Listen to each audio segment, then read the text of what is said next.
click that. Okay.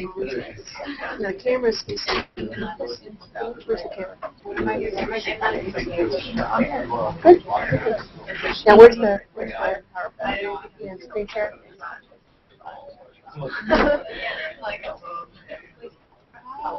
There was actually a lot of snow there. You can drive through the town.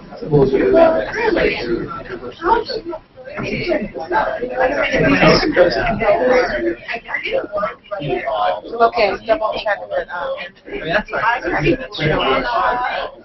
Close the other. What else? 505.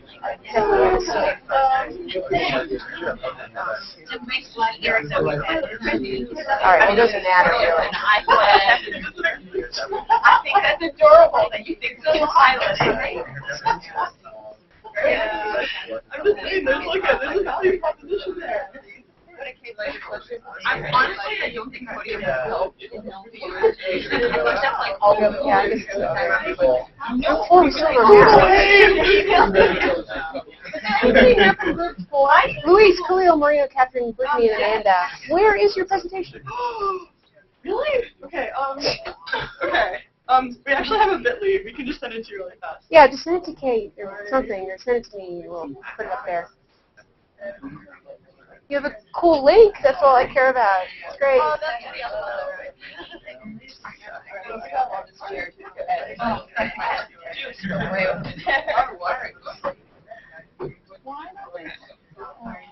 What?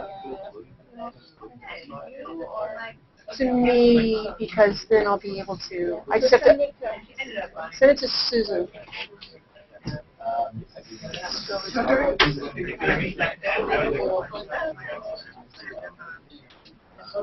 Here's the weird thing. Look at my profile page. It doesn't have anything. It just says I'm there.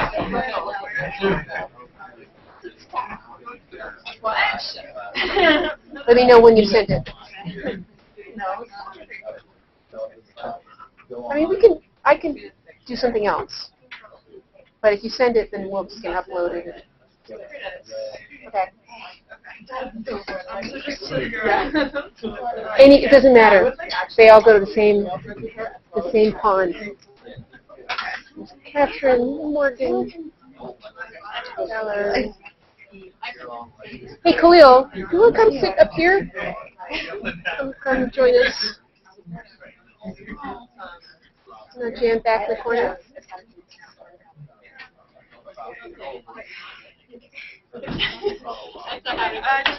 Yeah, I know we know your names. Is that like automatic? Did you just do that? Oh my God. You come into every class? It's funny. Like, insistent about it. Blue, Jeff, Jamal. I know everybody's name. I know everybody's name. All right, let's see if it's here.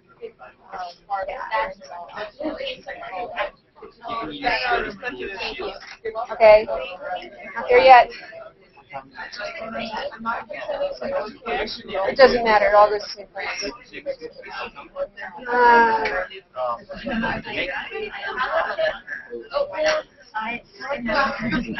Okay, forget it. We're moving on. Can I just give you the... I mean, it's really short. Oh, you just want the link? Okay. So I'm going to type in the link. All right, go. Love it. Okay. GOO.gl. Yep. Slash. Yep. C. Mhm. Capital C, lowercase x, uppercase. This is ridiculous. Okay. Uppercase W. Okay. JB. That's it? That's the link? Okay. Technology. We are so cool. All right, let me put the hyperlink in here, and then we'll run the whole thing. That's right.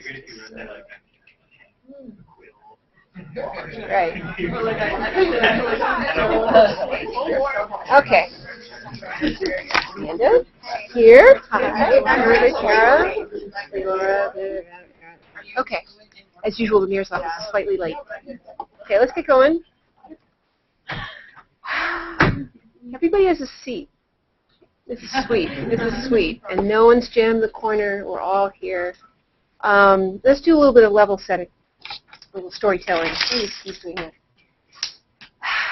So, some of you may have noticed a little anxiety in the air that led to last week's rejiggering of the schedule, some of you came and talked to me about it. I want to explain exactly what happened so that we're all completely clear on the story and so that it's over now. It doesn't matter. We're now marching ahead. All the boats are going in the right direction. But what happened was, after the open house, Jason reported to us that some of his staff members had felt, these are his words, held hostage at the open house. I think in our eagerness to find out more about the neighborhood, people were circled and sort of talked at in very broad questions that they felt they didn't really have time to answer. This is my fault. I should have said we're there for a social occasion. This isn't to, we're not deposing people. But that's what happened. Now, the great thing about Jason is that he's quite corrective. We heard that. He's blunt. But then he forgives and learns. He's dealt with so many groups coming into this extraordinarily well-organized neighborhood, this awesome neighborhood, that he, come on in, all the way. Just filter throughout. There's seats. Come over here. Come over here. So he's dealt with so many groups and had so many people come in who want to sort of serve that he really wants to be our partner rather than he wants us to be sensitive to the neighborhood, basically. So that's what happened, and that's why we went to the movie and the tour, and that's why you heard so much strength from Jason on the tour. And it's over. We're learning together. We learned something from that experience, which is to approach the neighborhood in a structured way with the assistance of our partners here in the city of Boston, mayor's office, and then to be corrected if we screw up, and then to change our behavior. And that's really all that happened. But that's why we went into that big design moment with Panthea, to have people think about user-centered design, which is what the class is all about. And think about how we might be perceived, how we might be perceiving them, implicit biases. Even that there is an us and a them is awkward when this is our client. That's how I like to frame this entire situation. The Dudley neighborhood has desires and designs of its own, and the mayor's office wants to help, and they are both our client. And so we are here to be great, resources for them and also learn along the way ourselves. So any questions? That's what happened. We're over it now, but I wanted to be totally clear about it. Yes, Catherine? You had an elevator pitch or shorthand for how you would explain what we were doing if we presented ourselves to someone in the community. If you sort of articulate that to us, is it, hey, I'm a student at Harvard, I'm taking a class where we're doing a project with DSNI and the city of Boston to... You mean at the open house or now? Not necessarily the open house, but moving forward. Okay, well, right. Is there a one sentence, how should I, as Catherine, as a member of this class community, position myself in talking with someone? Okay. May not have a full context of who I am and what I'm doing. That's terrific. Okay, so moving forward, we have a protocol that we're working on with the Mayor's Office of Neighborhood Mechanics. This is what's going to happen. They're going to come up with one-page project briefs for specific categories of things that the neighborhood agrees, Jason agrees, would be useful for them. That allows us to all get on literally the same page in terms of identifying stakeholders within the neighborhood that could be talked to, that would be willing to be talked to by us, in terms of settling what kind of platform or affordance the neighborhood is interested in. So the terms of that conversation, if we've done our job right, will have been set before you sit down with a person. They will be there because they're interested in being interviewed. So you won't have to go into this cold. There'll be a context for it that makes sense. Nigel, do you want to comment on that? No, it's very good. I think, so we've got drafts into Jason right now that he will hopefully get back to us, get his comments back to us in the next couple of days. And I think Susan set it up very well. I think it will help to, as well as sort of set the tone, but also, I think there are also very much starting points, so that we shouldn't think of these one-page design briefs as sort of the set in stone, unalterable sort of criteria, but rather if you guys have pushback on certain things, you think, you know what, it makes more sense for us to do something this way because it just is more doable. We should definitely bust for that too. So. Right, but rather than have an abstract conversation where we're both sort of floating towards each other, we're going to take this step of writing stuff down. This is also for the relationship. So it may be that what we end up with doesn't match the project brief precisely, but we will at least have had a shared sense of where we were going. Everything all right? Alex has a hard time getting on. Oh, dear. So this whole Hangout thing isn't. All right. So the plan is from here on out, this is how it's going to work. Next week, you're not in groups. You're on your own. This may come as a relief to some of you. Certainly for scheduling, you only have to deal with your inner demons. You don't have to actually, find other people. And this is the exercise for next week is to look at Citizens Connect, which is the terrific platform that the city has developed, and think about how it might be better. Try to experience it. You have to leave Cambridge to do this, because it doesn't operate in Cambridge. It operates in Boston. Yeah, wow, what's going on here? Yeah. Actually, after you actually go into Boston, and you have to figure out where Cambridge ends and Boston begins. This is huge. Okay, so that's what we're doing next week. Then, as we're doing that, Jason and the Office of New Urban Mechanics are working on these project briefs, passing them back and forth. Initially, we thought about 5 broad categories. We'll see what Jason thinks. One might be for this planning and visioning process. Remember the big white strip of paper? Maybe there's some technology that could help with that. One could be outreach. They reach 14,000 of their members in the community, how to reach the 28,000. The charter school is an ongoing drumbeat of interest, and those of you who have really glommed onto that, I hope we'll be able to have to figure out how we assign the groups. But if you're really interested in the charter school, there'll be a group working on that, we hope. Tech audits, remember the questions from that first day of presentations. We don't really know who uses what, cell phones, PCs. And so helping this neighborhood figure out how to get that information would be very valuable for places around the world, really coming up with best practices. And that might not be a piece of technology, might be a clipboard, we don't know, but that's one desired thing. And then this is a shorthand, a cultural punch card. This actually came up from DSNI, the idea of a parent going to taking their kid to different institutions around Boston, and it'd be like a Starbucks 10 cups of coffee kind of thing. You punch off the punch card, and it's part of the school operation, and could be a game, could also be, you get other points, who knows what happens. So that's another potential project. But these could be different. I'm just letting you know everything I know so that this is not I have something in my pocket, what color is it kind of class. That's not the point. Okay. Another thing that's going on is that the Media Lab, I've been over there quite a bit. I'm meeting with people. Thank you to those of you who took the tour. Pretty cool. Anand, how cool was that tour? It was really cool. It was really cool. So, right? In fact, Francisca, it was super cool, which is a word you often use, right? Yeah. Yeah, it was super cool. Super cool. I wasn't conscious of that. Oh, Anyone sorry. get vertigo with the glass ball? Yeah, it's pretty transparent. Yeah. Yeah, you really think you might hurtle over the top. So the folding car, right, that can park 3. Anyway, I get totally overblown with excitement about the Media Lab, but it is a really wonderful place. There's our main contact with a couple, I guess 3 big contacts. The director, Joe Ito, is very interested in this class, wants to help. Cesar Hidalgo, who's a fascinating guy. Hidalgo, look him up. He's a real urbanist, Kennedy School adjunct faculty, totally design-happy guy. Wants to have his students come to our class on the 28th, where we're meeting at the Media Lab, and actually get drawn into the projects at that point, not as staff, but as partners. And we're going to feed them pizza, and we hope that helps. But that's all going to start happening later in February. All right, so that's the plan from the design portion from here on out. Do fill out that survey. Only 7 of you so far did the Survey Monkey thing. And keep letting us know. There are lots of ways to let us know how you feel about how things are going, but this is a nice, easy one that you can do when you're bored in class. You just fill it out.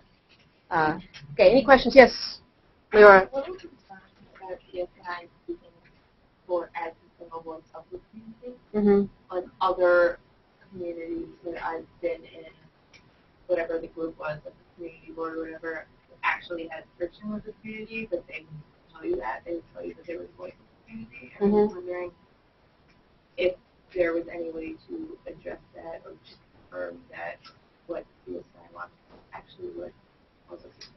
Yeah, and there are a lot of ways we could approach this issue.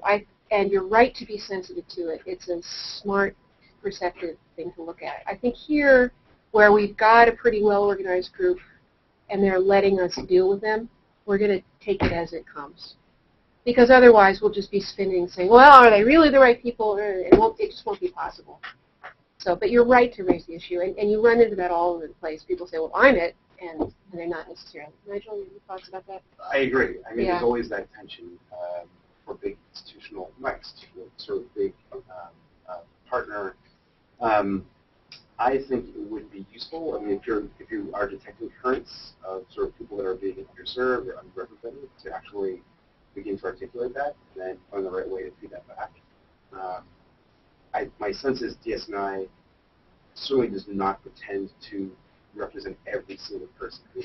Part of the point of the visioning process is that they do recognize they have limited, they can only reach so many people, and if they do, they have problems in certain populations. Right. So I think it's good to very important to do. Yeah.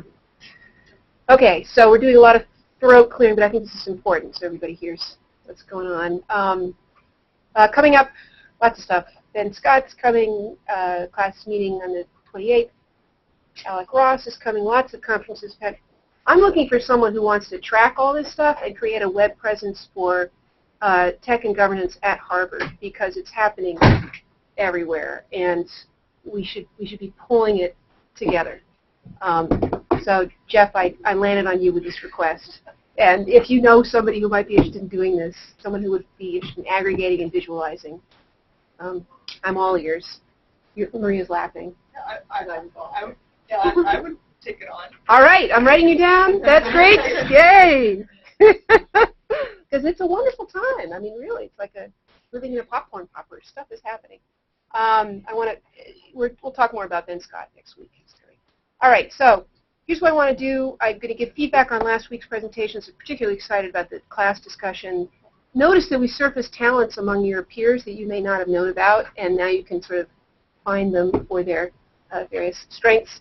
And the reading for today about places to intervene in the system, I hope you enjoyed that essay as much as I did. So how about that? There's a complex system. What do you do? Do you operate on the information flow? Do you operate on the mindset of the people approaching the system as a whole? That essay, I think, is going to be useful for you throughout your life, but also as a design matter, thinking about where you intervene in the system. I want to have a discussion about that in conjunction with the presentation, the group presentations, and then Crispian is coming with one innovation. So that's the whole plan. All right, so from last week, group one, this may seem like ancient history. Dudley in the Global Village. Remember this one, the screen? The issues with that, to me, seem to be the sustainability of sourcing video, potential distraction. Was this going to be a single-purpose thing? Would it last? And then a nice idea about We Are Dudley. Nigel wasn't there for this, but it was beautiful, having pictures of the students somehow presented into the neighborhood and read by them. So one of the issues for Dudley is making it aware of itself as a neighborhood. One thing I really liked about these two presentations is that very few assumptions were made about the people of Dudley, and it had very clear vision and goals, both of them. And as we're level setting here, that's really important to think about why you're doing X or Y. Group two, we learned that the single record tracking system suggested by the group, the city may have a platform that's already have a platform that's similar called Aspen. Remember that at the end of the class? And the class sort of focused on the big laminated map, and I did too because it was low tech. It sparked our imagination. And it did seem to me, listening to this, that we need to find out what the teachers would think of this, whether it would be useful for them, how it would fit into their lesson plans. And Kate raised the question, what questions would you ask as you were interviewing people about it? But both of these, particularly the map, sort of sparked us, and it was a very nice. Doesn't have to be digital technology. Yeah. That was my question actually, because I love this idea, but it never would have occurred to me because my understanding of our approach to this was digitally. Oops. Yeah. Or should we just? I think you could open your minds to other things. It's true that I've been very focused on everything being digital, but this was a nice surprise. And, we don't lose those tools just because we're also, the city has an Adopt a Hydrant program.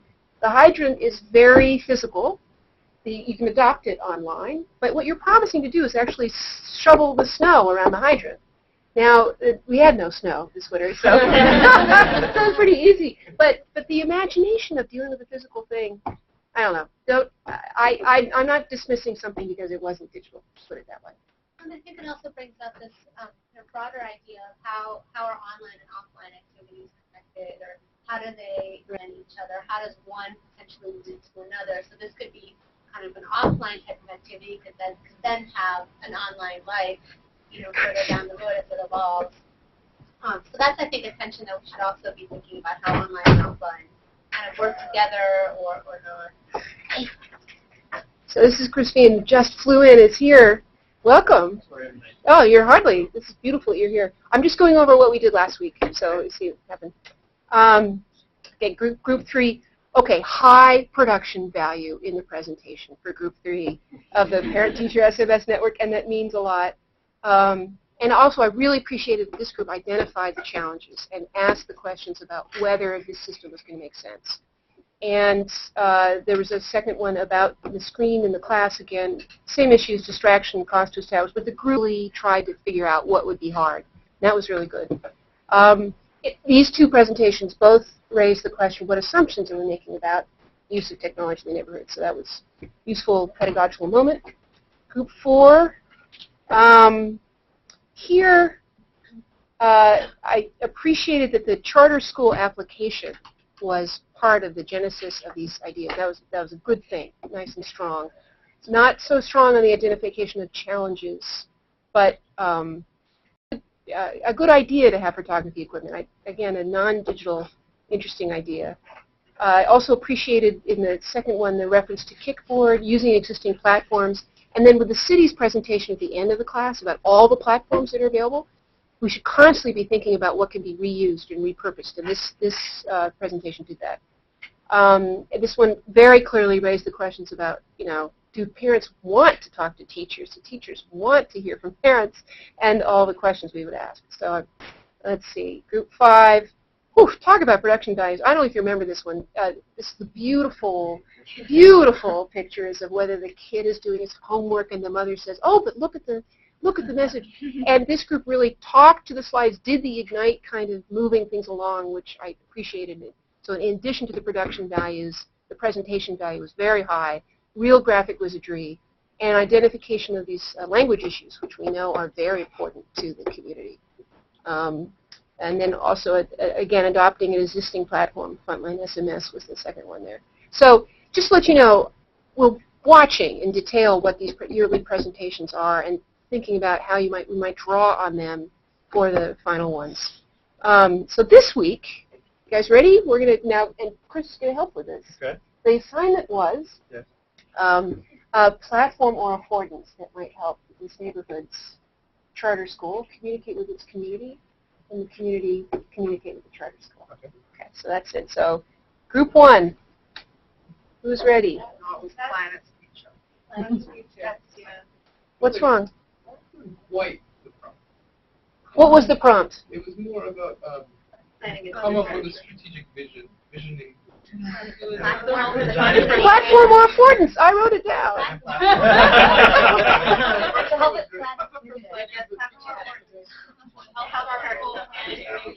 Plan its future. You're right. I screwed that up. All right. And to help the charter school plan its future. Thank you very much. So it's clear communication is what we're after. Okay, so we're planning our future. Here we go. So our future in the next 5 minutes is to hear from this group. Did that screw up the Hangout? You gotta do this. Okay. Who's doing this? Tyler?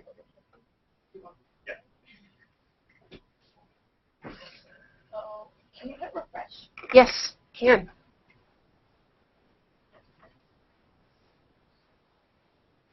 Are you happy? No, but okay. There's supposed to be a screenshot in the last bit. It's okay. What should I do at this point? Nothing. Just leave it. Okay. Send it around What or should something. Tyler do? Press play. Press play? Yeah. Okay, I'll press play. Press Alt or full screen. So right there's more. Oh, more. Yeah. Full screen.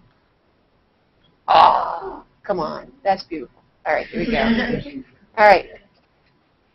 All right, so our group basically thinking of what would truly help the school to plan and envision its future, and also considering at what stage the school is at right now, which it doesn't have a principal, doesn't have teachers hired, but it does have a community presence. So as these sort of pieces fall into place, we wanted to create a platform that could help them ask the right questions. And then after kind of getting a gauge of the assets the school has, the goals that they want to achieve, and what metrics they might use to measure those goals, we would try and sort of match up community assets with school needs.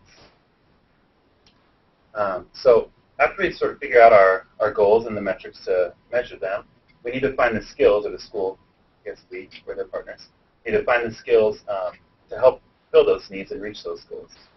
So first of all, on a more granular level, we want the teachers to sort of be our liaisons between the community and the needs of the school. So the teachers know more than anybody what they need on the ground with their students in their classroom. So teachers would fill out a database of needs that they have in their classroom, and that could be matched up with community members, guardians of the students, and community members could have a sense of what they could fill out a form, be it online, be it at a local place in the community, at a library, something they can do by hand, where they can indicate what their skills are. And those can be matched up. Hopefully this database would be something that could be accessed both by the teachers, by the principals, and by the community members. And that database, be it an Excel spreadsheet that could be accessed online, or something at a library that you can walk up and see a board of needs and places that you can fill in the gaps, hopefully would be an ongoing sort of thing that we can engage the community and continue to build that database. Those can be through community meetings, through the teachers being in charge of maybe one particular subject. Maybe this teacher is the art liaison, the next teacher is the community service liaison, the next teacher is the science liaison, and they can be in charge of different community members that have indicated those skills.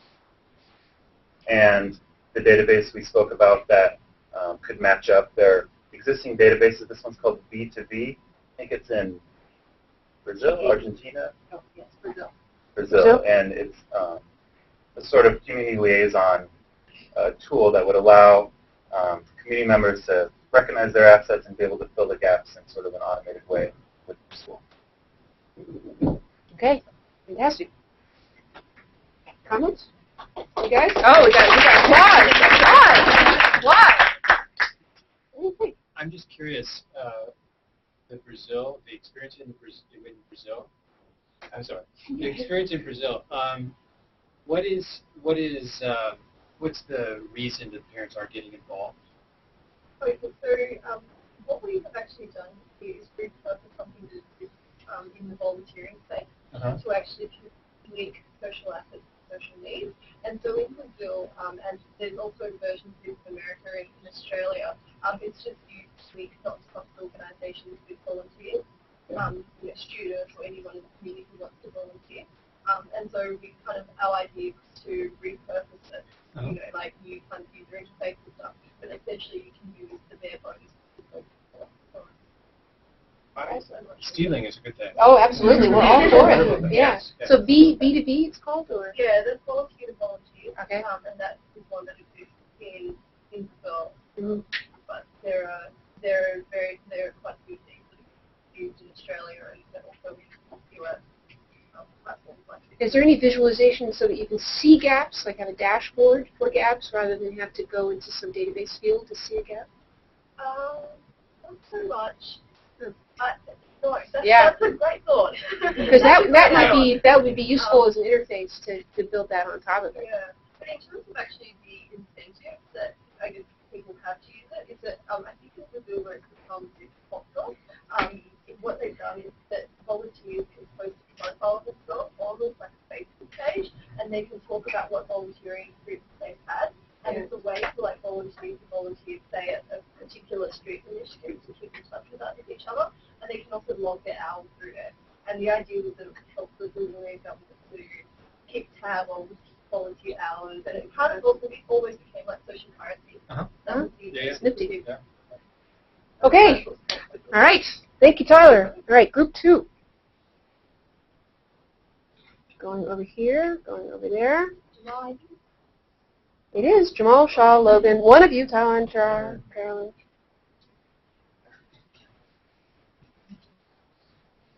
You can also speak from your seat. You don't have to. But I'm delighted you're coming up. You're already here. I'm just, you know, it's a small room. You can all be heard. All right. Ready? Okay. Let me go back just to introduce.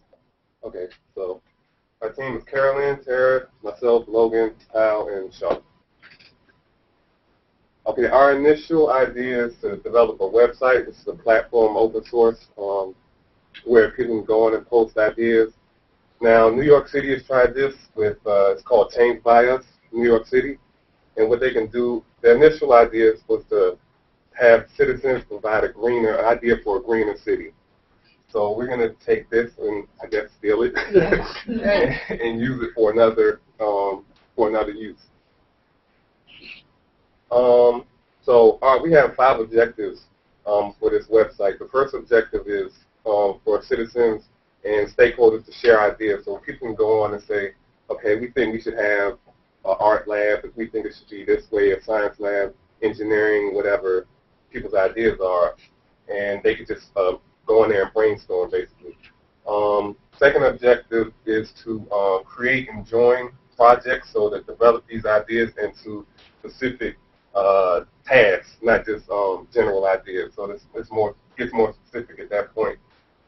Then the third objective is for people to offer resources. So people to go in and say, I can donate this amount of money, or I can volunteer to help build a playground, or whatever type of resources they want to donate. Or you can go out and search for resources. So what type of businesses, or maybe the city is willing to donate equipment or time into the effort.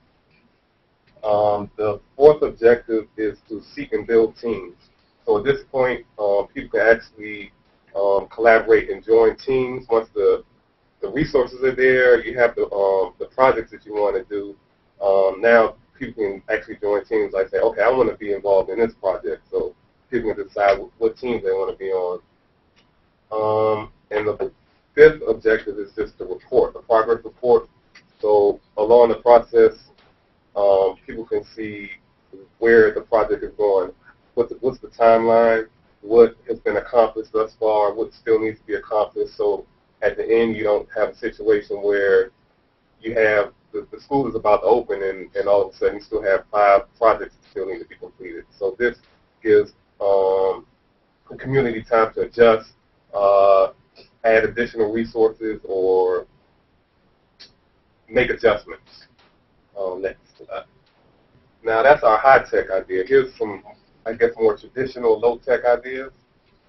We think, again, everybody doesn't have the internet or a computer, so just traditional, old-fashioned barbecue would be a good idea, to have people get together, eat, and just hang out, get to know each other. This is more of an informal thing, not to, talk about specific tasks, just to get to know each other. Again, there's maybe at DSNI or somewhere, there can be a place where people can post ideas, where they can just write it and come in on their own time and just post ideas. You can have people go out and ask individuals what they think they want to do, or hand out flyers saying we have a planned meeting or a barbecue at this time. Maybe have surveys that way. Down here we have more community meetings, which would be for more specific type of tasks, where maybe this group is trying to come up with a plan for a garden for the school or something, whatever it is. And just a good old-fashioned opinion box, whatever that you see at a business. and text messaging where people can just communicate. Same technology we talked about last week, the SMS. Now, we decided that there were several stakeholders that we wanted to include in this process because we want to make sure that everybody has a voice in this plan. So, of course, the guardians, the people who are actually sending their kids to the school, they want to have a voice as to what direction the school will be taking. Of course, the community might have people in the community who don't necessarily have kids in the school, but they might have family members, or they might intend to have kids in the future and will want a strong school. So they would have a interest in this project. The students, of course, they would want to have some input. You don't want to alienate the students in this process, even though they're probably like 5 and 6 years old. Let them voice their opinions. And local businesses as well. I think there's, businesses would be interested in having a strong school because that would attract higher income level residents, drive up property value, and it would just be good for the business community in general. And we were kind of like thinking about the Boston Public Schools, but that could be kind of contentious. So that's it. So can I ask you, how does this relate to the Change by Us NYC?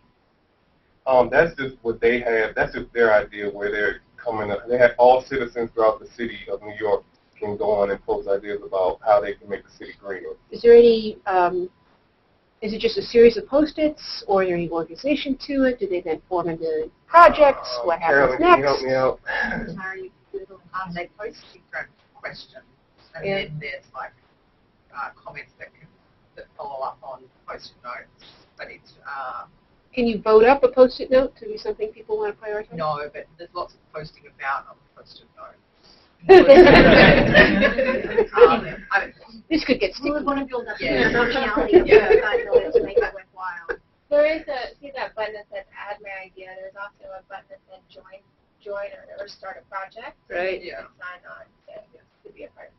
Right. Is this Spigot the underlying? No, this is a whole new platform. So Change by Us actually grew out of an earlier platform called Give a Minute. And the premise there was basically what you see with the Post-it notes. And the idea is that you're literally giving a minute to thinking about a topic. And so what we liked about Change by Us is that it took the basic metaphor and said, let's actually go to the next level where it is you're talking about ideas or posting out your thoughts, but also being to organize. And I think so that's a substantive leap.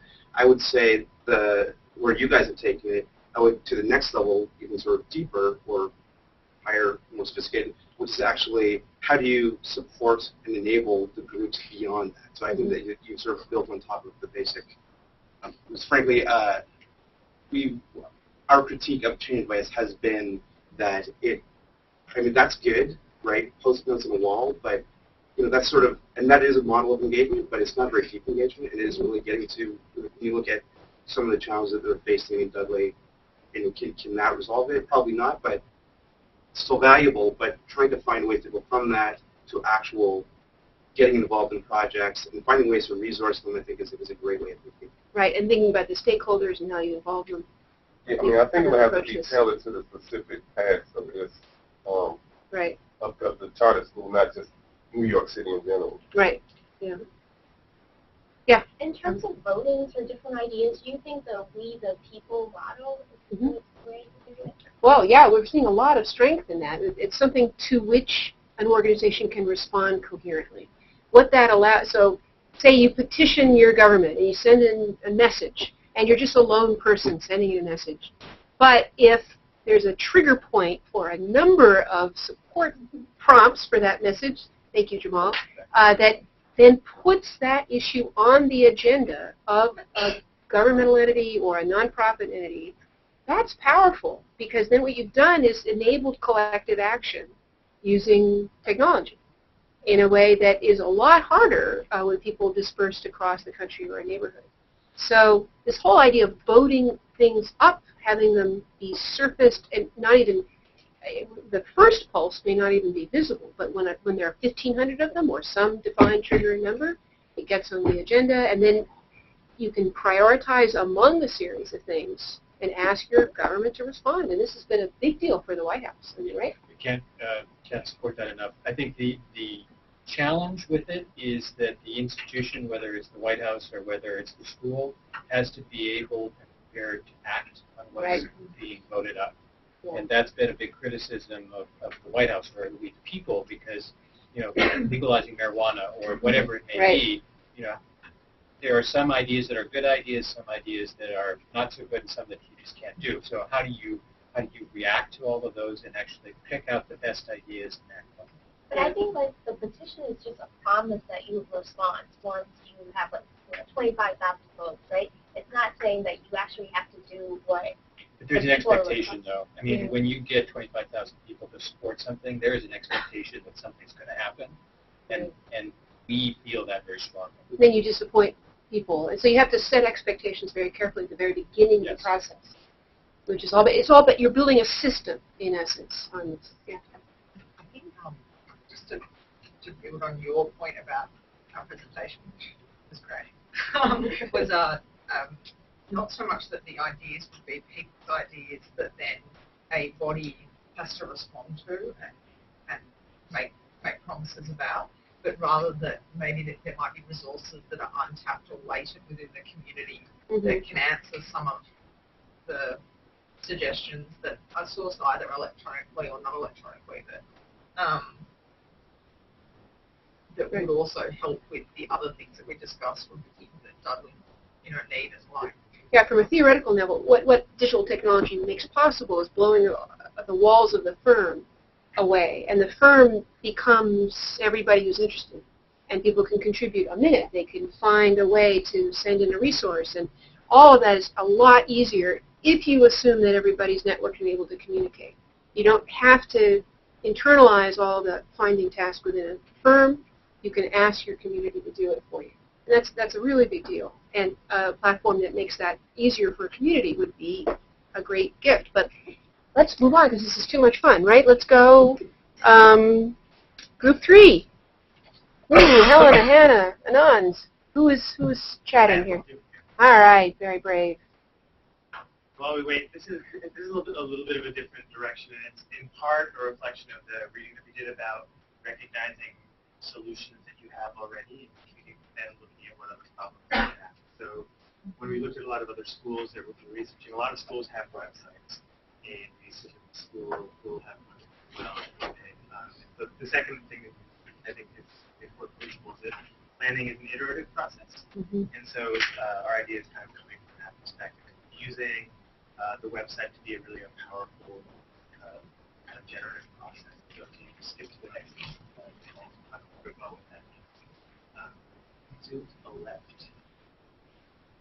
So a lot of processes, we looked at the report that the school had already filed, and a lot of thinking had gone into what visions we have. For us, a big part of really being able to enact a plan successfully is being clear about goals and communicating them very well. So the vision of this site is one half of it is just being really clear and explicit the way that it's branded.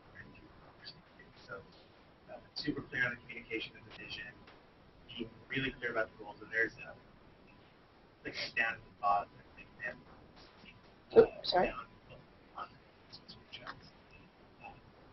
this is an example of a project I worked on at the Gates Foundation, actually, where we kind of pledged to say at the beginning of a grant, here's our expectations, and we're going to report what happened each year for 5 years or 7 years. You can see to this screenshot on the left. So you can see the goal and very understandable. We're going to do this. And then each year we report back in a very transparent way. And this is a motivator, some people kind of have this term of accountability. And I think that may be the wrong frame. It's communication. For us to be able to have those goals on there, we really had to understand what the goals were. What the things together. So you can think about it as a scorecard or some other business tool, but somebody in the community, regardless of education level, can understand really clearly, here are our priorities, focus on tests or whatever they may be. This is a way to kind of report back in real time to the community. Here's what we prioritize, and here's how we can kind of step back talking about specifying goals, it's reporting on progress, but it's also sharing stories, both of success and the end of failures. And I think this is one of the things in our experience that the process of this creates a discipline where you're expected to look back. And for us, it was more powerful. We wouldn't achieve something where we could actually make corrections in flight. But it was also powerful to actually tell this is great. A lot of examples. The premise of a public school or a charter school. So when you have stories that are kind of real, we can skip to the next. Talk about the feedback. We talk about what this does. We think it creates two really healthy feedback loops. The first is within the community. Sorry. I'm trying to go there, but it just isn't. Here we go. There it is. Okay. I got it. That's great. The first is within the community itself. Right? Are these, how are we doing on these goals? Do we all understand the goals within the school, community, the administrators, the teachers? But also being able to communicate at the level at which every parent, wherever they are, and every guardian really understands the program. So I think that's a powerful kind of ongoing planning process rather than waiting 5 years and saying, hey, this idea didn't work. You identify the first year, you either commit to changing it or you change the goals. But the other thing that we were thinking about, there's models of things like donors choose where on an individual level, the teacher can go and copy paste their budget. So we wanted to just use this opportunity to think a little bit more boldly about what a school, a brand new charter school in a neighborhood like this, with support from the mayor, with a really capable organization, what they might do. We think that the process of being clear and transparent about goals and vision, kind of an inspirational undertaking, we can use that to get more resources to meet the vision of the stuff, whether from foundations, corporate foundations, from kind of individuals, grants that are supported by the government, or even allies of the mayor, or other people come to find out about telling stories, capturing data, and doing it in an intentional, disciplined way can actually get you more resources to do more ambitious. So what's the toolkit, the web toolkit that you would recommend? So like concretely, what's the platform? Like some of the things we were talking about, just simple things beyond having great sort of infographics about the goals, is just having it be fully connected with all the other social networking tools. Like parents can like a goal on Facebook, where they can share a story about a success story and say, this was my child's class, or things like that. And then potentially also incorporating web tools like on Donors Choose, where the school can say, we really want a new gym, how much it's going to cost, and maybe those tools could be embedded as well. That's just sort of the concept of what it could achieve was here, but when we were discussing it, there were a ton of... Yeah, and planning is a process, right? And there's already, every idea that we've heard about has community engagement, so there are ways in which you can describe it. It's just my opinion, but different people describing their different visions. That becomes a powerful piece of content. Do you have a model site in your mind?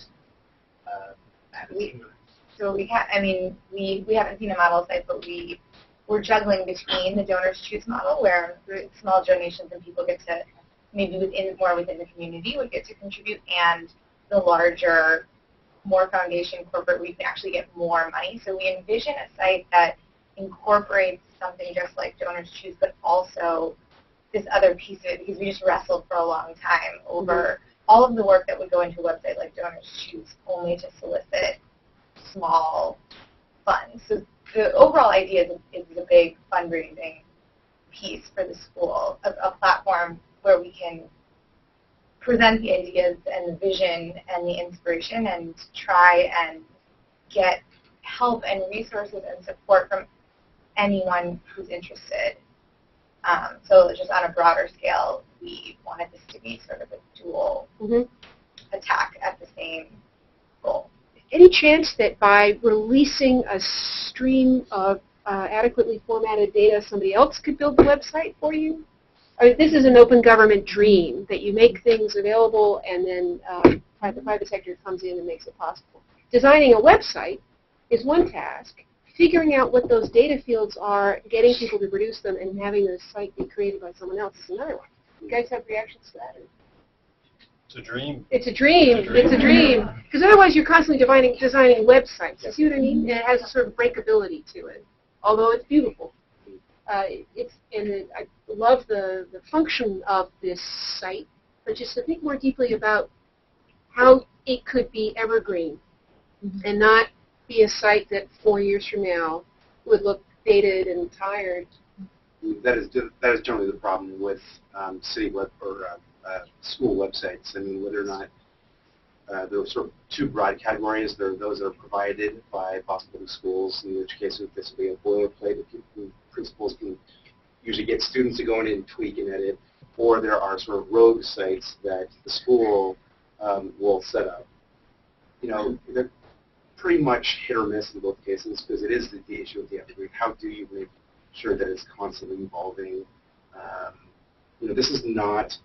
I think the one important point, this concept of the communication function, I think, is something that is generally undervalued. I think when we talk about sort of civic discourse and sort of civic values, I think I think rightly, we try to focus on the root of the problem. So we say education is about kids and the community and teachers and valuing all that. But how do you actually communicate that, right? So beyond report cards, right? So I think there's a lot to that. I think there's a lot to that sort of civic communication.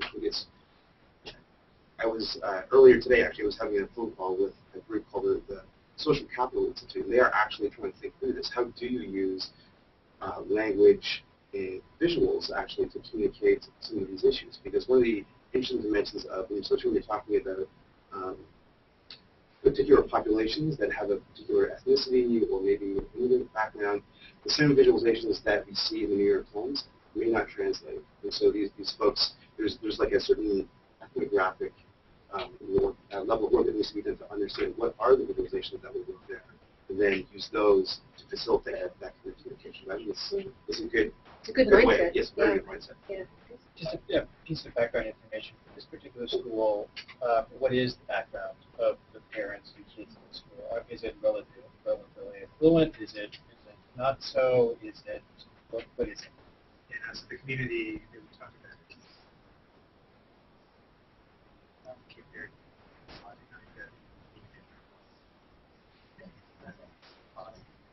So do we know how they like to get their information and digest it?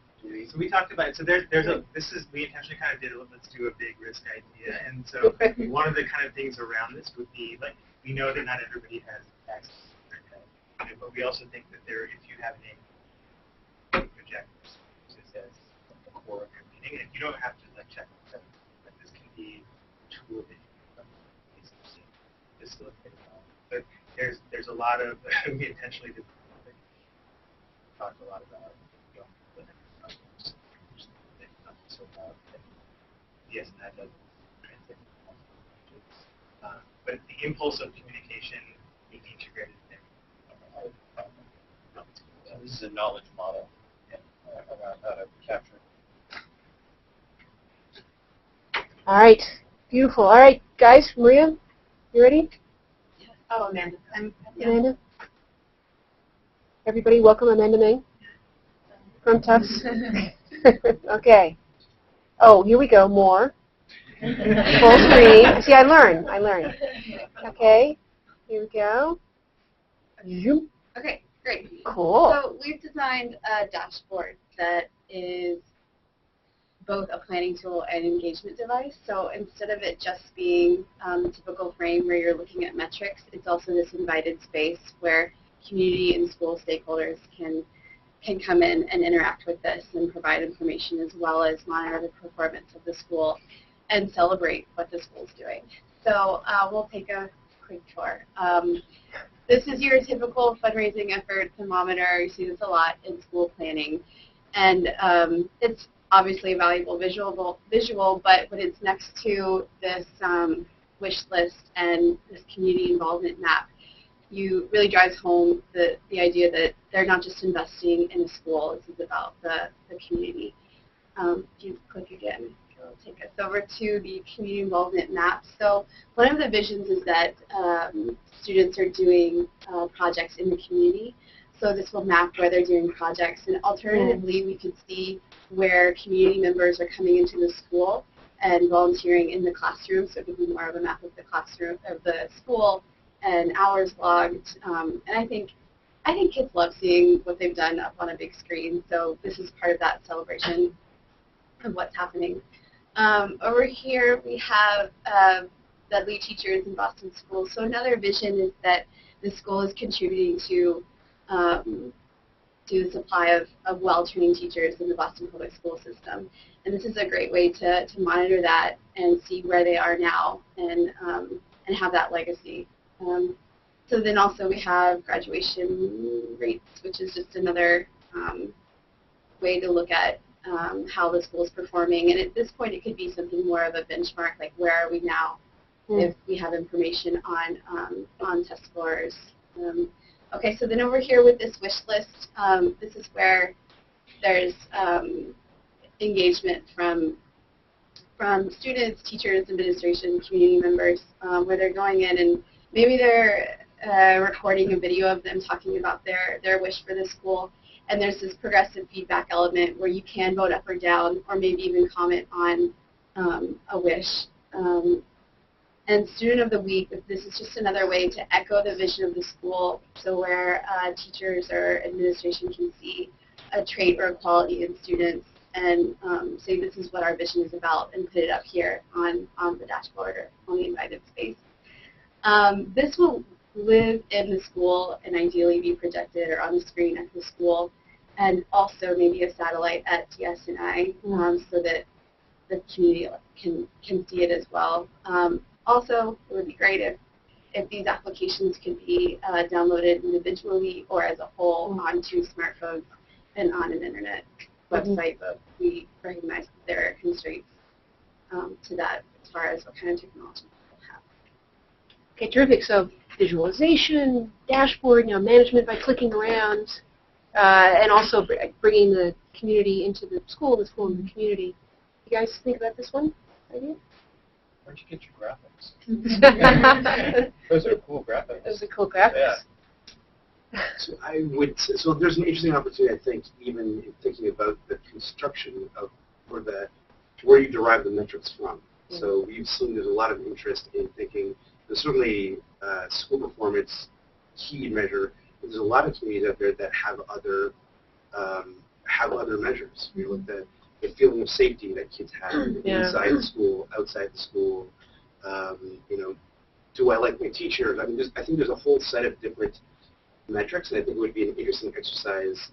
But I can truly understand these are just for the purpose of discussion. But when we think about sort of the community dialogue around what those metrics should be as a function of what people in the community are talking about, I think that's a pretty fascinating possibility. That was actually the thing with the wish list that we envisioned initially, was having the first wish list be what kind of measures you'd like to see on the site. Right, yeah.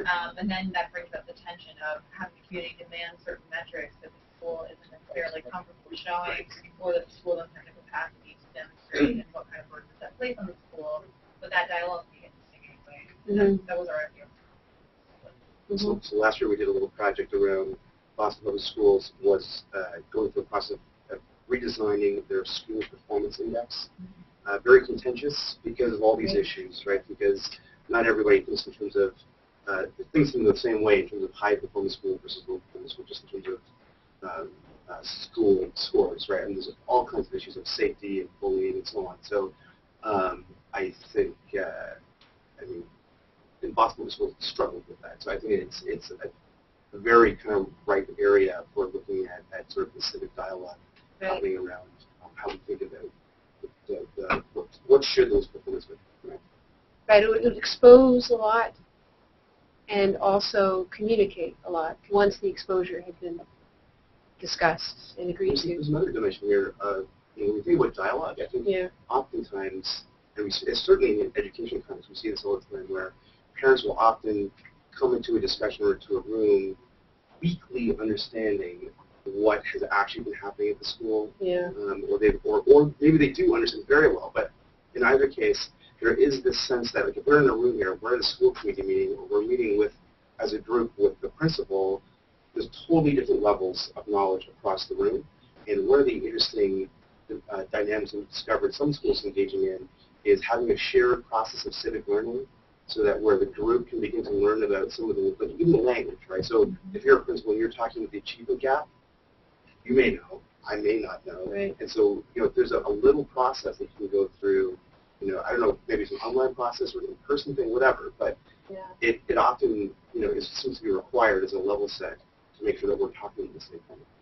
Right. The new agency dealing with mortgages, the consumer finance, whatever, take a look at their site online and how they have tried to do exactly this with complicated issues about disclosure for mortgages. And just the design of the thing is beautiful, but also what it exposes about the complexity of the forms, the amount of conversation they tried to have about compressing that information. It's a lovely example to keep in the back of your mind about communication. I think also an important decision around a tool like this is who manages, who has control over it, right? So is this something that the school is putting out? Is this parents? Is this students? So what, who controls the information and who decides what sets the agenda for this dashboard is going to be an important decision. So I was wondering if you guys have thought about we got to, but I think the intention was really to have a primary owner within the school itself, but then I think to Brittany's point, the metrics would actually be agreed on by the broader community. But the ones that we chose here were really emblematic of the mission of the school, and so they represented kind of, things like having dozen teachers from the teaching school actually out in the community and community engagement, and we were meeting dozen people in the school and making sure that gets sort of visually represented. And having run a nonprofit and watched other people do that, state grants where you have to hire a new person just to report the data in order to get that grant. Like, we were very aware we don't want to create the extra work of having to report something beyond what they're already expected to report. But we figured those things need to be mentioned there were things that the schools probably already have someone reporting anyway. So at the very least, if you populated publicly with what the school had to put to state or whatever on Aspen, and then, a kid doing a video of what they did in class that week is something the kid can opt to do. And so if they do it, you can put it on there. If they don't do it, then it's just whatever the school has the capacity to support. But we envision it being a dynamic thing where people can, but at least there's just basic information that should be available to the public anyway, in a more just digestible form in the school itself. We don't feel like a lot of people go online necessarily and look at websites, so like having it on screen in the school forces you to put in. Right, fantastic. Troublemakers, Danielle, John, Barb, Jeff, Oscar, Keaton. Okay, go. So when we thought about this, we had a similar sort of grouping to some of the other groups, really focusing on the strength of Dudley, being how organized it is in the community, but also expanding the traditional weaknesses of public schools with their level of community engagement and trying to figure out how to close that gap. So we thought about it in two ways. The first way is a sort of front-facing way. It's a way to sort of share information, but also engage the school community internally. And so we came up with the idea of the Dudley Charter School e-newsletter that allows the schools to share out what it's actively doing. So video clips of students talking about what they're learning in class, student artwork, writing samples, maybe a student reading their first book for the first time, just sharing out what's happening in the school. But also really allowing the school to share about other events and for the community to have a sort of feedback process, to have a more, as we talked about earlier, a more clear understanding of what the school does on a daily basis and where students are in that process. And we also talked a little bit about sort of progress support and goal setting, but not in the traditional sense, but having the school really report out on its progress as becoming a school, so building its culture, building the climate of the school, and figure out where we are and where those gaps are. They can say, like, hey, we're doing really well at getting schools kids at a very early age here, our 5 and 6-year-olds, to think about college, but we really like to take them on some college trips. Like, how do you think about that? So just a way to share out. That's the first component. And then connected to that, we thought about Connect Dudley, which I don't know if other members of my group thought of this beforehand, but I didn't realize how similar it was in some ways to the Citizens Connect thing, but also to something called Connect Ed that a lot of district schools usually just to send out messages to say, hey, school is closed today because of snow or those kind of things. But we thought about expanding that model as really an online bulletin board and sort of a text-enabled feedback system, which has many, many components. But I think the most immediate, basically in terms of the planning process for the school is what we're community challenged. So over the next couple of months, we've charted school adults are really focusing on, how are they going to structure their facilities, how are they going to use space, and this would be a way for the community to engage in that process. They can literally take a picture of a room and say, or space and say, how should we use space, and get the community to give them feedback on that. And it's important to do that in multiple ways. There has to be the old schools that are Dropbox written format, but we thought it was important to use, text messaging and SMS, and maybe something on the website that allows them to add feedback. And that would be managed through the Google moderator style reporting, so that the outreach coordinator for the school can get all of that information in and then bring that to the leadership team to help them make decisions about how to structure the school. And we also talked about, longer term, once the school is up and running, that this would be a way to continually get the best through thinking of the community about how they should move forward when something big comes up. So they have to make a decision, for example, about how to use space after school, and they want to, use it for some church group, or they want to use it for something else, just to get a sense of what the community is really interested in and which one of those options to do that. So second idea, and we thought about we should really figure out how to connect both of them so that you have the forward-facing newsletter, but as a part of that newsletter, you also have regular updates about what's happening on the next update. So from the user experience, how would Connect Dudley feel? Like, I'm a busy mom working 3 jobs.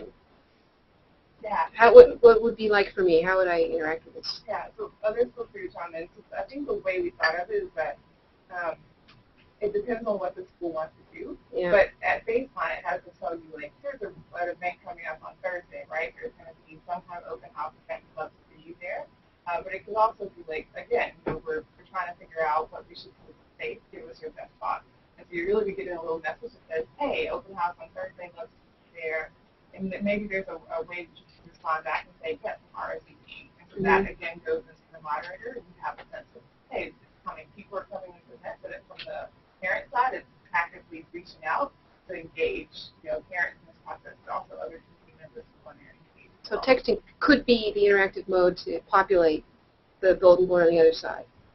Yeah, Kate? Yeah, I was going to say, the idea is not too dissimilar. When we were on the neighborhood tour and Jason took us to that park, yeah. You mentioned that the neighborhood really said, like, we want, this water feature, we want this playground, we want a lot of open space.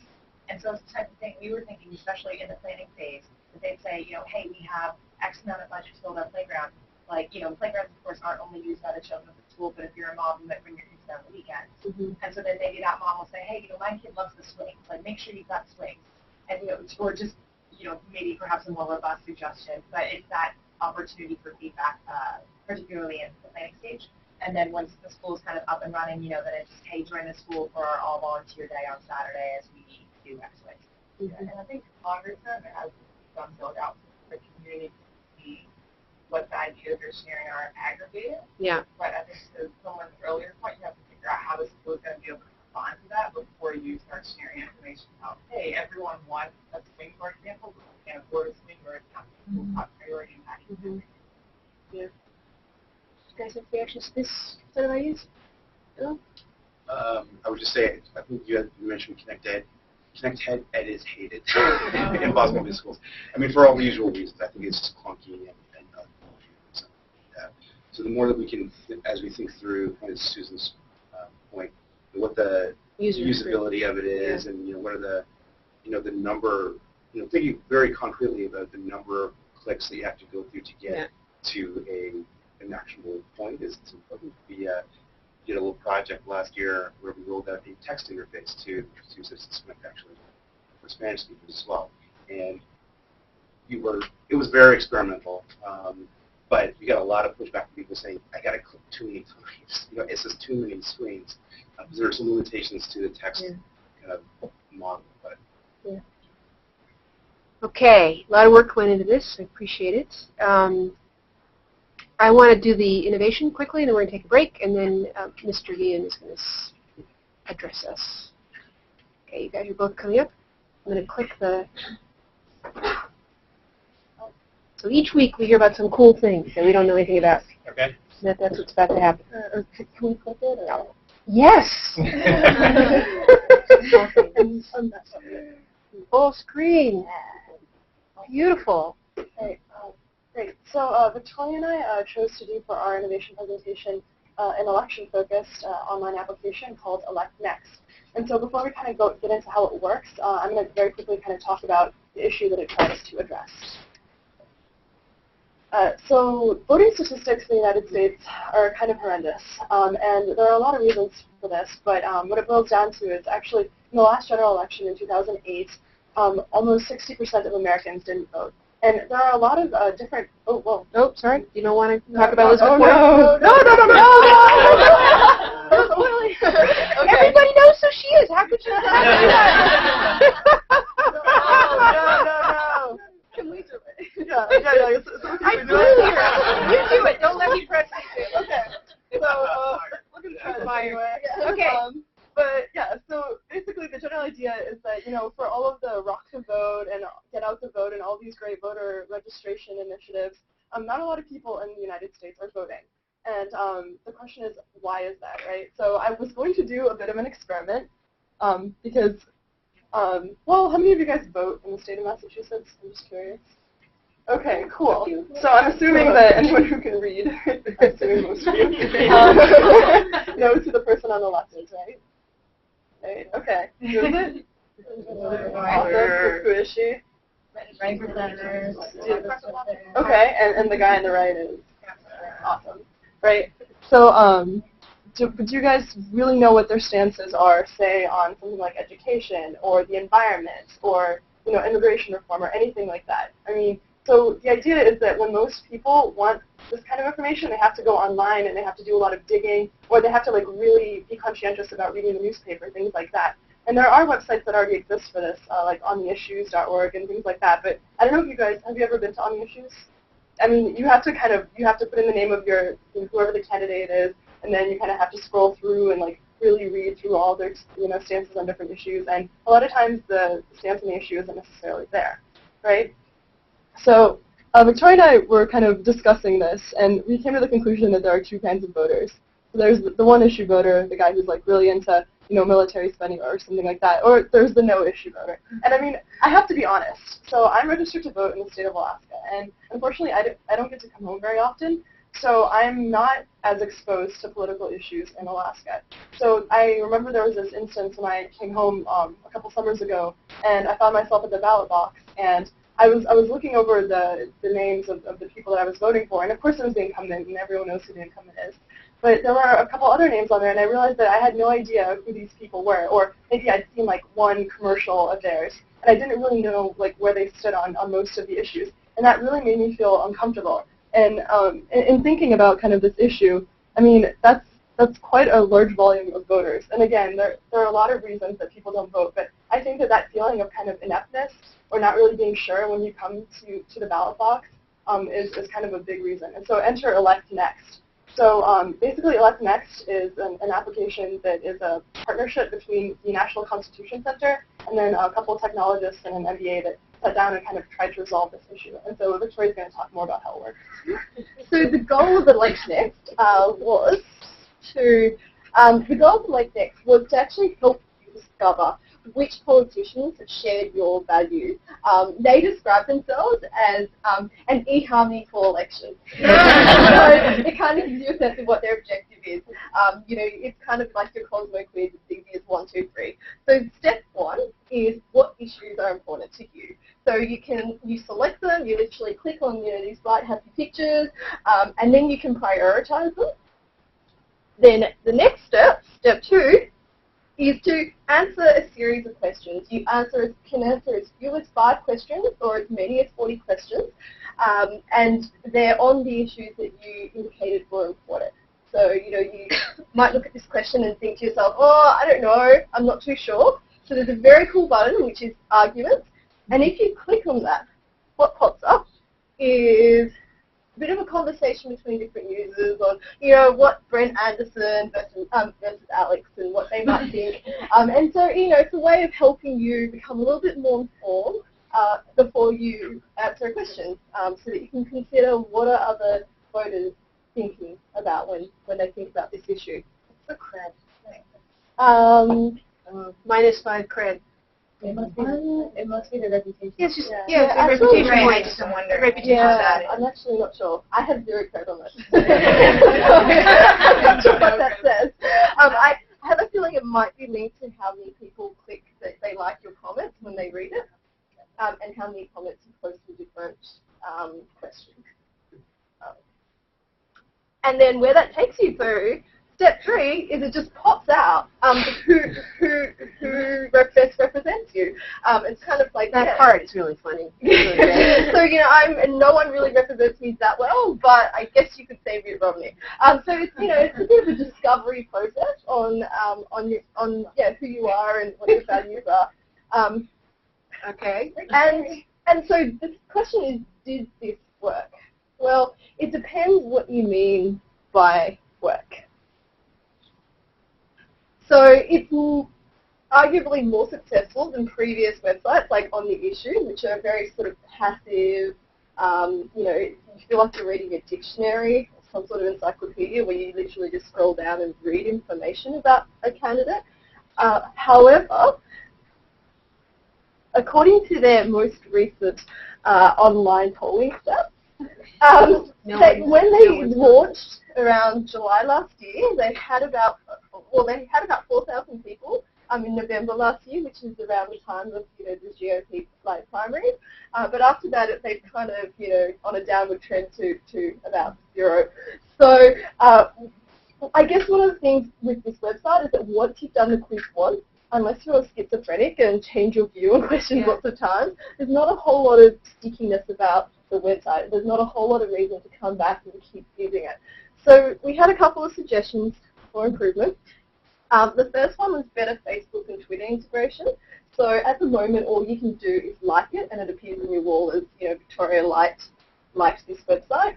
But we thought it might have potential to actually become a bit more of a online community for political discussion, where you might be able to post comments that then and your views, your poll results pop up on your Facebook page and actually become a source of conversation. Or they might be able to try and get experts, Harvard professors who have strong views on things to actually contribute to the website, or to send you emails, update emails whenever a candidate makes some sort of policy reform on an issue that you've recommended as important.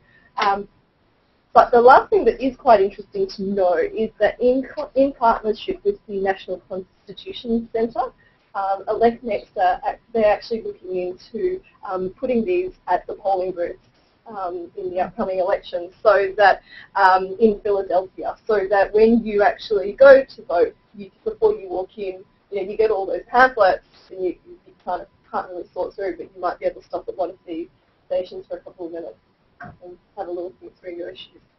Okay. Thank you, Victoria. Thank you, Maria. We are going to take a break. Our guest traveled a long way and had some difficulty getting here, so we need 5 minutes, like short break. Come right back. All right?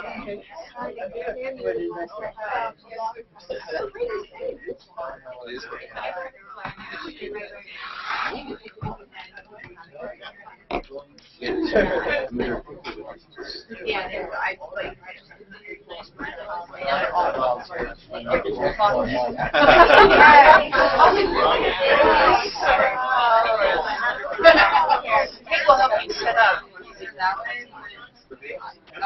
Hello. Nice to meet you. Nice to meet you. Thanks for coming, Kate. Oh, hey, Kate. How are you? Thanks for being Oh, here. no, my pleasure. You have something, right? Yeah, but you couldn't open it. You want to try it, or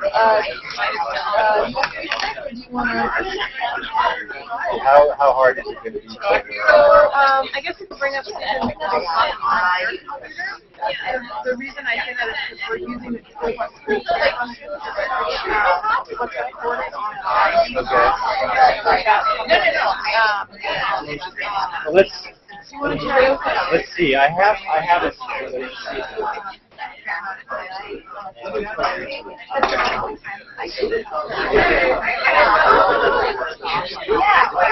But it is preferable to do it online.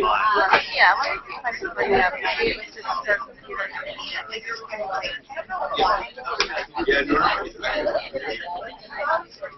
We are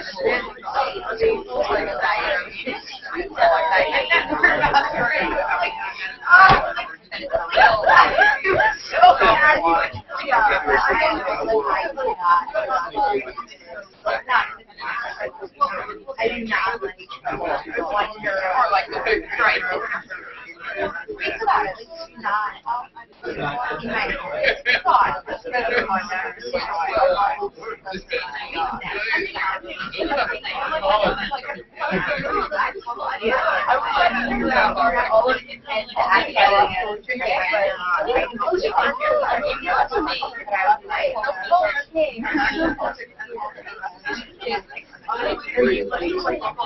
Like, I mean, it's actually,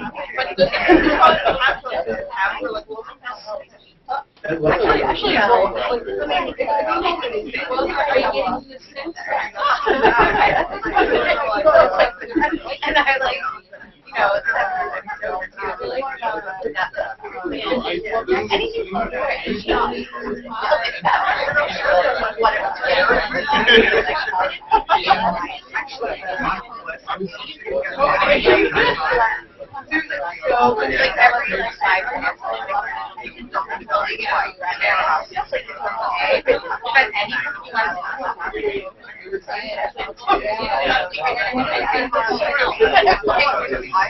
So,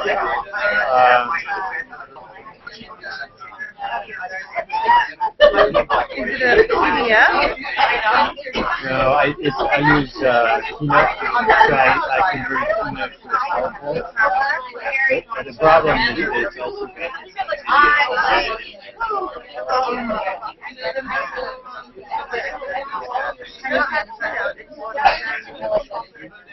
I can't send it because it's got the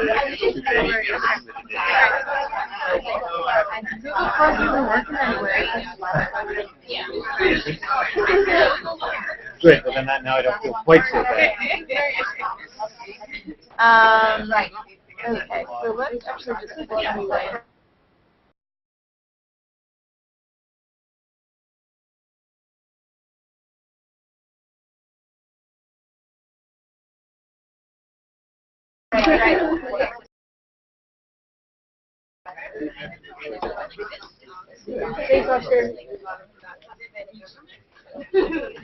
All right, so we are extraordinarily privileged today to have Chris in here. I first met Chris when he was the CIO of San Francisco, where he'd been doing extremely exciting things, hooking up. Oh, Chris would come in and talk about, you know, all these projects, hooking everybody up to broadband and public housing projects, and connecting the great San Francisco museums to kids, and you know, revolutionizing open data in San Francisco. And every time he came to speak to me calmly about some great development that changed my life. So now, Chris is the Deputy Chief Technology Officer for the United States for Innovation.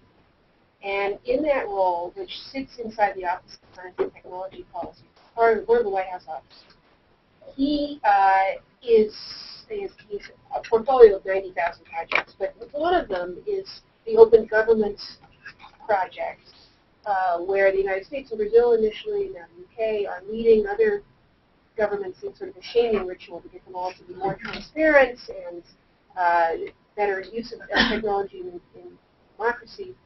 He'll tell you about things he's doing, but Chris is all about innovation in government, and thinking about ways that can happen at local and city and state level, federal level. So it's just great he's here. He's going to take a picture. Thanks. Thank you very much. I actually, in preparing for this, went through those whole presentations, and actually I pulled a couple of things here that I could go over. So anyway, so context, problems, solutions, and path forward. That's what I'm here to talk about. And let me first say that the Obama administration is the first administration that actually identified a specific function called Chief Information Officer and Chief Technology Officer. Chief Technology Officer really doesn't have a definition. So the Chief Technology Officer, Anish Chopra, who just left, my old boss, I created this definition for him. And this definition to me is very important because what it says is that technology is here to support the business of government. Technology is not here to be cool and great, and those are great things, but it is sole purpose in this context is to help solve the problems of providing better, more efficient products and services delivery, creating value to the ultimate consumer. So, as Deputy CTO for Government Innovation, I tend to think of my function as my role as these three things. I am a thinker. I am a strategic planner. It is part of my DNA. I also like to create a lot of options for how we can effect those strategies, those plans that I've had the great pleasure of building. But it's really the incubating the organizations and the people that I think is the most transformative role that I can play, because what I am about is culture change. And you know this very well. You have to change the culture. It is the #1 job, I think, of anybody who is all about innovation, is creating the culture, because you have to sustain it. It's fine to come in and do the greatest thing and get the president to go to the shoot a marshmallow out of the tube. It makes for great press. But unless there's something sticky, to use that word, that actually makes those kids actually invest themselves, their parents invest themselves, those kind of one-off events are just photo ops, and they're really not that meaningful. So, when I say thinking, this is actually from IDEO, and this is a chart that captures something that I used to talk Susan's ear off, and that was, when I was in San Francisco, I kept thinking, this was a city of 52 organizations, 28,000 employees.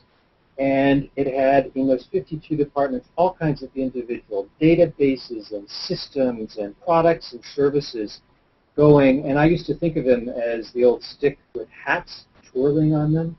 And you would have literally thousands of those going around. And then I would think about the industry in San Francisco. We were blessed to have Twitter and Facebook and YouTube and Netflix and all of these technology companies, Inga, and they too had all of these systems. And I thought, wait a minute, there's got to be some overlap here. How do we co-create solutions with consumers and take advantage of that wealth of information going on in those spinning circles, and really in the middle of all of that, take the best of Startup America, that lean startup approach where you iteratively build your solutions based on constant interaction and constant testing of your ideas with your consumer, with the ultimate citizen. This is the one that I am proud and pulled forward. This is a test that we did in San Francisco. What you're seeing is a game that we've created. And in that square or rectangle on the bottom in between the three avatars, that is actually the roof of a museum that was built in San Francisco. It's called the Living Roof. And the entire roof is planted with local plants from Northern California. What is happening here is there's an avatar who is actually a docent from the museum teaching two kids in an after-school Boys and Girls Club environment about that local flora and fauna in a way that is actually exciting them to learn, which I think is kind of the boring subject. I was never a botanist. So literally, these kids have entered into kind of a second life environment here and are taking advantage of this rich trove of data that normally they wouldn't be able to see because they are in a disadvantaged part of town. The museum is in another part of town, and it was just kind of intimidating, this big museum. So this is one of the tests to see whether we could actually use technology to help at-risk youth be able to re-engage in their neighborhood. And the last one about incubation is how I actually got to know Nigel and his work in San Francisco, or in Boston, wherever I am. Yes, I just flew in from San Francisco, I didn't call it. So we, a bunch of cities started talking and thinking, you know, all of us are doing great things individually. There's not necessarily a whole lot of overlap, but there really needs to be. And so 7 of us got together, Los Angeles, San Francisco, Seattle, Chicago, Boston, New York City, and the time District of Columbia. We called ourselves the G7. And what we decided to do, and maybe a little grand, but anyway, what we decided to do is start sharing these innovation projects. So what Nigel is doing here, he's sharing on a biweekly basis with his counterparts in those other cities. And what we're seeing is actually a lot of those ideas being stolen. And what we're building is a grassroots network across the country of cities who are innovating and building up, and a little competition going on here, competing against each other to really take these great ideas and scale them across the country. So my approach, my years of experience, I will tell you that there are 3 things that I, as a person who is leading innovation across the country, have come to realize are my strengths, quite frankly. One is I talked about planning, but the second one I want to talk about is pivoting.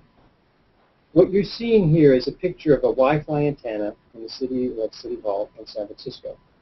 I was the person who then Mayor of San Francisco, Gavin Newsom, tapped to make free Wi-Fi available to all citizens in the city and county of San Francisco. I was not yet working for the mayor. I went to his first State of the City address, and he made this announcement that he wanted all citizens to have Wi-Fi. I thought, oh, the poor schmuck was going to have to do that. And it turned out the next month to be me. So I was tasked with doing this, and it took me 3 years to negotiate what was arguably the best contract in the world at that time between Earthlink and Google and the City and County of San Francisco to provide free Wi-Fi. I succeeded. I'm so proud of myself. And then I went to our Board of Supervisors, which is the City Council, and I made a tactical error. The tactical error was exactly what I said I did. I created the perfect deal, the perfect agreement. But when I took it to City Council, they had no ability to improve it. And it became a political issue where they needed something to give a win for them and make the mayor look bad. And the deal went down in flames. So that was kind of the first issue. But the pivot was that the mayor called me up 30 days later and said, okay, Chris, you have 2 months to do it again with a different deal. Okay. So I looked at what had happened in the previous 3 years, found a company who was willing to put those up and create a grassroots community effort, did it in 2 months, did it again. Market went south. That company went under. He called me up and said, Chris, you got to do it again. In 2 months, I did it again with a different approach. The point is that you may think you've come up with the greatest solution, and it may be the greatest solution. But there will always be events beyond your control that will change what you do, and you have to be able to pivot and constantly shift in order to match what's going on in your particular world, in your particular neighborhood, be able to just go with it and come up with new solutions. And last is patience. You have to know that it's okay. You can do this. You can create all of these things. Just give yourself a little breathing room. As Susan used to tell me, give me a little time, and you can create it. So what's the problem that I'm working on? The Obama administration went out and talked to 1,000 small businesses across the country. And they told us that the number one thing they wanted us to do was to unleash innovation, entrepreneurship in this country, and to create 21st century jobs. They came up with 5 different points, or 5 different requests for us. And interestingly enough, all 5 of those requests were similar to what we see every day. They wanted more people, they wanted money, they wanted access to ideas, they wanted access to technology. But what was interesting in that is their last one, lean government.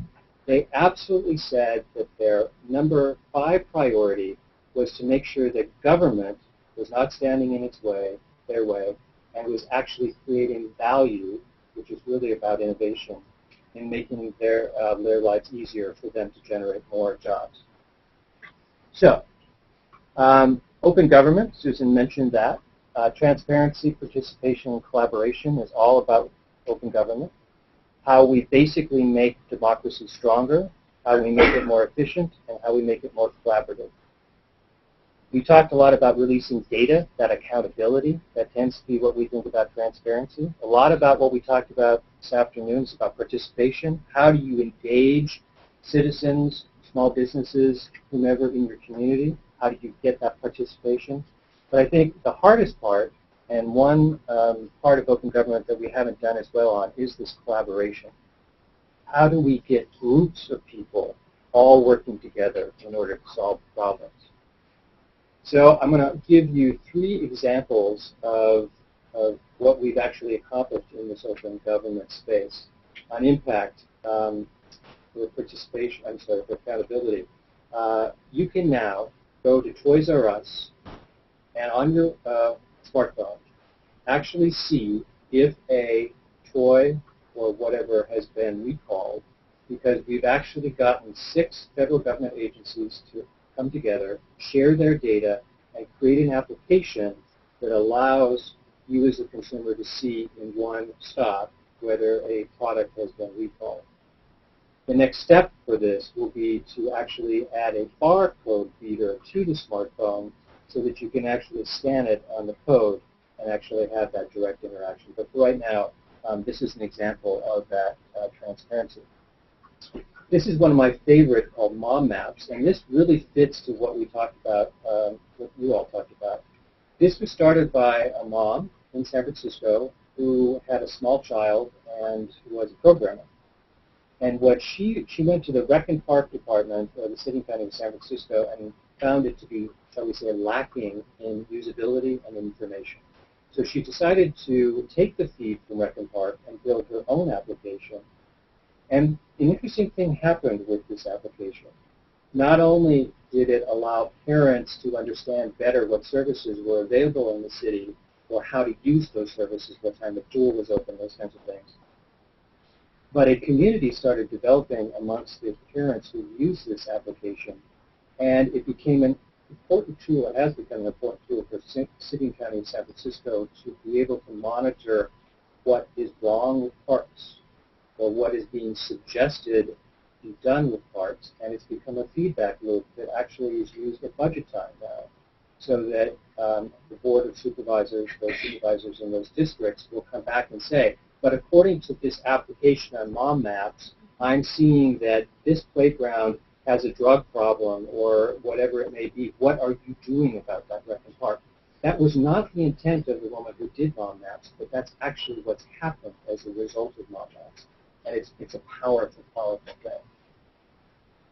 The last one is very interesting, and this just was announced in that we are now, it's not only about government data, it's about your data being housed in private sector companies like your energy company. This happens to be PG&E, which is out in California. In California, you can now go to your power company and you can download your personal use data. And from that, you can make decisions not only about whether you should turn your lights off or not, but about how much power you're using and what you can do about changing your behavior. Remember, this is all about behavior. And true story, I was talking to a woman about this, and she said she went online and was appalled at how much energy she uses. And she and her family sat down to talk about it and actually figured out that the problem in their household was their daughter who took really long, hot showers, like an hour. Anyway, so they curtailed their daughter's showering to, I don't know, something like 5 minutes or so. And they were able to cut their electricity bill in half. We government didn't do anything here. All we did was work with this private sector company and said, if you will release your data to the consumer, we think there will be positive behavioral change, and it is happening. So I've got too much here. So the first thing I want to say is this is obviously the president signing the Open Government Directive on his first day of office. And what I want to say is you can have the president with the directive, and you can have the entire federal government behind something, and you can still have problems implementing. And we are having problems and challenges, quite frankly, implementing open government because it is just so difficult to do. So, what can we do to change that? What can be helpful? When I went to grad school, and I went to the LBJ School of Public Affairs, we were taught kind of the left side. You legislate, you regulate, you administer, kind of the traditional policy levers or tools. What we've come to understand is while those are important and you need them, there are other policy tools or levers: the patient convener, developer, and motivator. And I'm going to talk about those three in a minute. We talked a lot, and it was very great to see this idea that government can serve as a platform for change, that we don't have to do everything, but what we can do is take what we have, the assets, the ideas, the information, the talent, and put it out there and let others compete and build on top of it. And as I said, this lean startup approach where it really helps to be hyper-vigilant about what your consumers are needing from you and creating not the perfect solution. In government, we have this RFP, RFX culture where you do a statement of work, you do an RFP, and 4 years later you may have a contract that may or may not fit your need. If you can change that, and it's hard to do, but if you can change that and build a pilot, put it out there, let people take it, play with it, break it, tell you what's wrong with it, come back with those lessons and build the second version, put it back out there. You can go back and forth. You can actually create things far better and far more cheaply than when you do it in this traditional RFP process. So this is the toolkit, and later on I'll tell you where the website is for this. We just launched this last week. The first part of the toolkit really is this opening data piece. We have launched incredible amounts of data, and not only have we launched the data, but we've organized the data in communities, because people can't go to a website and just be excited about all of these 500,000 data sets, but they can go to oceans, or they can go to energy, or they can go to a community, and in one place we're starting to organize the data as well as the applications that are being built on that data, as well as the challenges that are out there for others to build that data, as well as the blogs and the community, so that we are creating a community. And let me stop here and say that one of the biggest challenges personally I've had in coming to Washington is that what you are all doing is exciting. It's hyper-local stuff. But when you get to Washington, you lose that connection with folks, because actually in Washington there's not a lot of direct product or service delivery. It's kind of indirect. And so what happens oftentimes is in Washington we lose sight, we lose touch with the very people that we serve.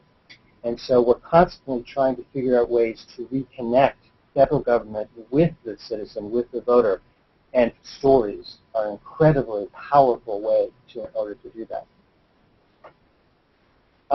Really, what's going on here is that we're figuring out, again, that just putting this data out there doesn't really work either, even when you've done the community. What you need to be is smarter about how you're solving your problem.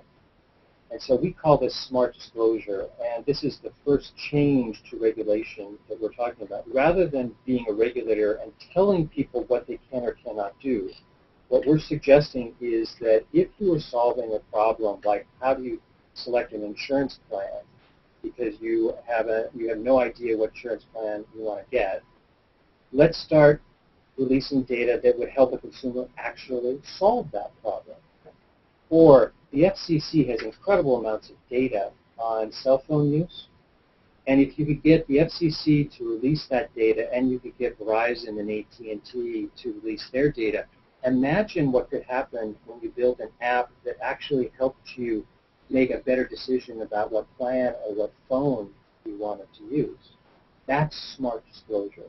And it's taking off. In fact, I was speaking at a conference this morning at the Treasury Department about how we can get that financial data in the hands of developers so they can start developing applications to that. Inpatient convener. So we are tired, I think, quite frankly, of letting things happen on their own. But we can't tell people what to do. What we can do is bring people together and let them start solving problems together. And so we are, when I say impatient, we're doing it in a way that forces change without telling what to do. And case in point, Boston was there, New York City was there, Chicago was there, as well as the Department of Transportation and a number of other people. We know that there's an incredible amount of data that is available to help people figure out when the next bus is coming, when the next train is coming. But no one has created the standards to make it universally applicable. No one created the schema and the tagging of the data that needs to make it available. So what we did, we just brought everybody together and basically said, you're not leaving this room until we start coming up with a framework for solving this problem. And it was very heated. We had association people who were saying, this is the way it's going to be. And Google was there saying, this is the way it's going to be. And you had to let all of that play out. But because the White House was there and we weren't going away, they really didn't have an ability to walk out the door without having some type of initial agreement, which is what happened. And so, again, thanks to Boston and some of these large cities, we are moving forward this idea that we can create a standardized approach to giving real-time data to an individual for helping to make transportation decisions. And the last one is we are using prizes and challenges as an interesting way to motivate people to participate. And this one is kind of cool for several reasons. One is one of the federal agency, the Defense Department, wanted to build the next generation combat vehicle, but they decided to crowdsource it. They put out a limited number of specs, and this guy on the bottom was the winning designer of it. They put a prize out there of about 25 or 50,000, I can't remember, and he came up with the winning design. The design was taken. The combat vehicle was built. The president saw it when he was in Detroit, and what would have been a 4 or 5 year RFP process costing millions of dollars was accomplished by this guy with no training, but could draw, and $50,000. Is this going to solve all of the problems for the federal government? Absolutely not. But our job as technologists is to push innovators, is to push these ideas out there and force the market, if you will, start thinking about new and different ways of creating. And the last is this issue of leadership. We're also trying to do some interesting things by pulling private sector experts and marrying them up with innovators inside government and giving them 90 days to solve specific problems. That way they can learn from each other and really create something that is sustainable. And one of them is going on at the FDA right now, and it's around how do we speed up the review and approval of medical devices in this country. And their work will be done in March, and it's been a fascinating experience about how we can actually integrate and create that public-private partnership inside government and actually get something directly innovative out of it. Thanks to Susan, she and I had a long conversation about, well, what's required to get all this done, and since I'm out of time, I'm going to quickly go through it. Research institutions, you need a civic hacker community, you need an entrepreneurial government workforce, you need some type of financial support, and you need a shared purpose. And I think that's what I took away from all of your presentations this morning, is that shared purpose, the need for it.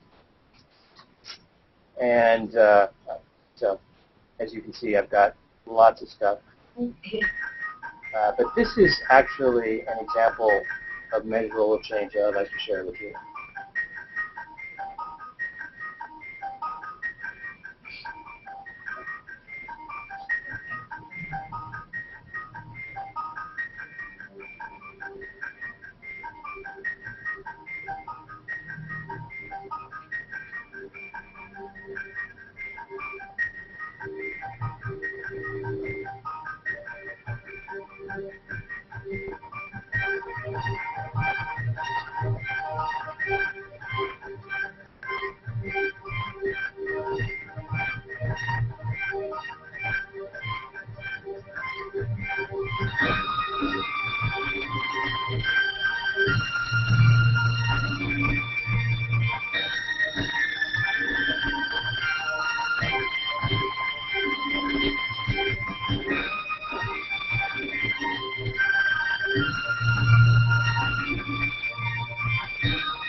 This was shown to the president when he unveiled 9 open government plans from different countries in September at the margins of the UN, and called for all countries around the world to join him.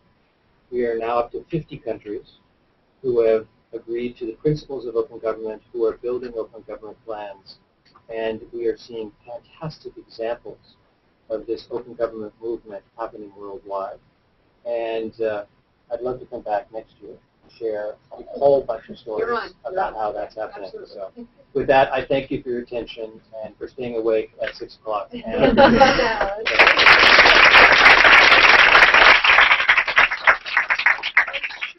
would be happy to hang out for a few minutes and chat to anybody who wants to come up, but the class hour is over, and so I want to release we need to go. So thank you all very much. Citizens Connect next week. That's your challenge. Right? Okay. Yeah.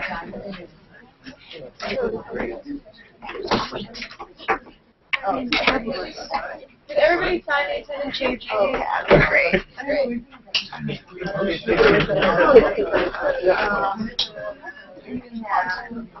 Yeah, I saw that one. It's the only time I've ever seen an article. With our middle-aged